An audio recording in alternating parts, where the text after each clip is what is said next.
Apa kabar saudara sahabatku sekalian? Jumpa lagi dengan saya Dr. James Alantaro. Seperti kita ketahui, baru-baru ini telah dideklarasikan sebuah organisasi dokter yang namanya adalah Perkumpulan Dokter Seluruh Indonesia atau disingkat PDSI. Nah, jika kita mengetahui selama ini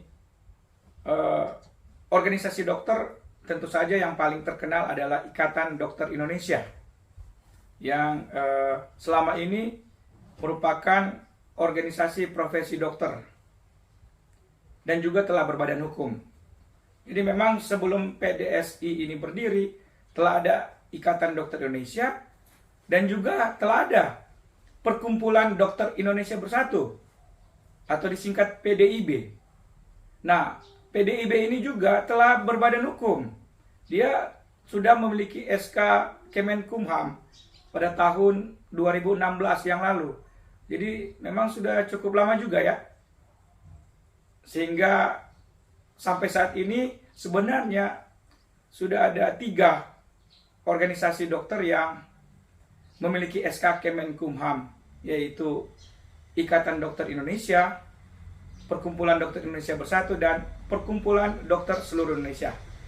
Tapi yang akan kita bahas saat ini adalah antara IDI dan PDSI. Ya, karena Ketua Umum PDSI Dr. Jajang saat deklarasi jelas menyatakan bahwa PDSI adalah organisasi profesi dokter yang baru. Nah, ini menarik. Karena selama ini yang menyatakan bahwa merupakan organisasi profesi dokter itu adalah IDI. Ini tidak dapat disalahkan karena memang IDI itu disebutkan secara eksplisit di dalam Undang-Undang Praktek Kedokteran, khususnya pada pasal 1 angka 12. Jelas di situ menyatakan adalah IDI merupakan organisasi profesi dokter di Indonesia. Bagaimana dengan PDSI? Apakah PDSI setara dengan IDI atau tidak? Nah, sesuai judul pada postingan saya kali ini, yaitu PDSI tidak akan setara dengan IDI. Tapi kecuali, ya ada kecualinya.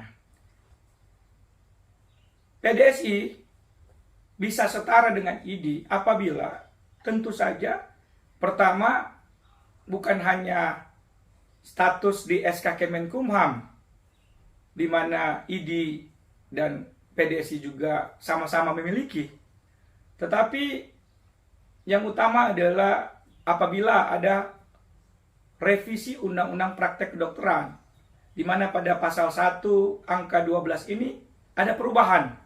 Misalnya, perubahan itu tidak lagi menulis secara eksplisit organisasi profesi dokter di Indonesia adalah IDI, atau bisa saja juga ditambahkan, yaitu organisasi profesi dokter di Indonesia adalah IDI dan organisasi lainnya yang telah berbadan hukum, bisa saja.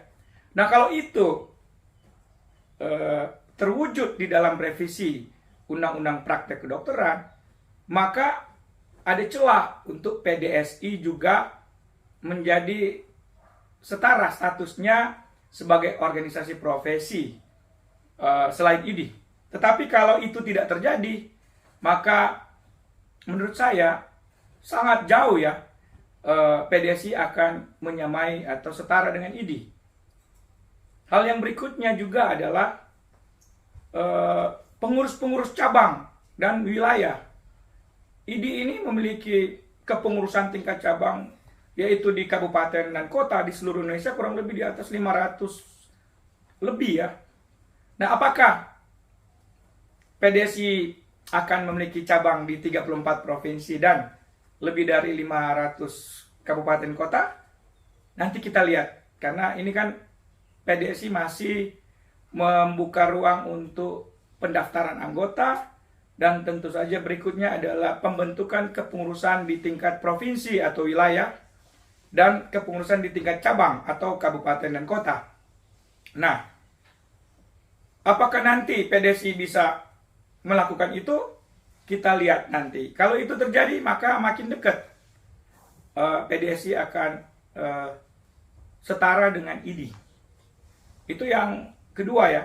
Hal yang ketiga yang bisa nanti PDSI itu setara apabila Kementerian Kesehatan menerima PDSI sebagai mitra di dalam ikut serta membantu program-program pemerintah lewat Kementerian Kesehatan. Nah, kalau Kementerian Kesehatan membuka ruang kemitraan dengan PDSI, maka ini juga akan mendekati. Karena selama ini yang menjadi mitra adalah Ikatan Dokter Indonesia. Yang keempat adalah tentang pemberian rekomendasi untuk mengurus surat izin praktek dan surat tanda register dokter. Nah, kalau dinas-dinas kesehatan di kabupaten kota yang merupakan organ pemerintah yang berhak atau berwenang mengeluarkan SIP dokter, menerima rekomendasi dari PDSI, di mana selama ini yang menjadi prasyarat untuk pengurusan salah satunya adalah rekomendasi ID. Nah, apabila dinas kesehatan kabupaten kota ini juga menerima rekomendasi dari PDSI, maka makin dekat lagi PDSI ini akan sama dengan ID.